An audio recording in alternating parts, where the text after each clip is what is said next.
IATA has decided to contribute to this event because we believe that what's being discussed here is relatively complementary to what IATA is looking at. We're very active on what I call the customer experience on the ground area. I think this is an opportunity to look at what's being done a bit more up in the air. So I think it's a very good complementary association, to be with you. So the most important trends from a customer standpoint, clearly I think customers want more and more personalization on their trips. So with all the data that's been available today, I think they do expect to get a very personalized service, seamless, fast, efficient. Those are the days where people are waiting in line at airports. They want to go fast. They want the process to be smooth. And again, so I think in that perspective, they're less patient to wait as traditional customers used to be with long lineups. So there's a clear expectation to get fast service, efficient, personalized.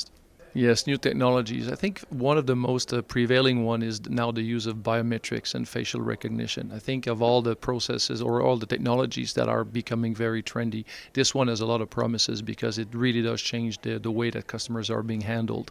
So clearly, use of biometrics is a very key one.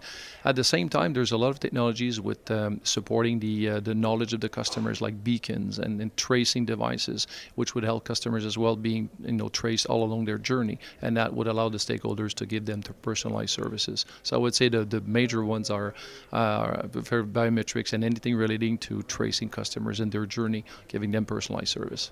Certainly, there's a vast array of different stakeholders in a room. I see a lot of technology vendors, suppliers, and airlines and airports. I hope there's a lot of governments as well, because in an event that is such a variety of topics, there's good debates about the philosophies of moving things and how do we engage together. And I think the more stakeholders you have in the room, the better it is to move things forward. There's enough technology suppliers to grab on these great solutions for customers. So I think with an event like this one, hopefully there's enough networking and a lot of engagement being done between the stakeholders so that we can accelerate adoption of these great solutions for the end customer. I think from the end-to-end customer experience, I think there's what customers see and feel on the ground, and that's what airlines do in the background as well. So I think you get the whole spectrum of what each touch point can bring to the customer. So I think the fact that you get this whole experience and can have a specific example of each of the touch point is good in a conference like this, for sure.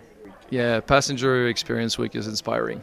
Actually, it is my first experience this year, so I'm looking forward to come maybe to celebrate the 40th anniversary. But I'm gathered talking to different stakeholders. It's been a good progression, solid progression, really accurate in terms of what the customers are asking for. So a very good forum for people to come and exchange and looking at the future.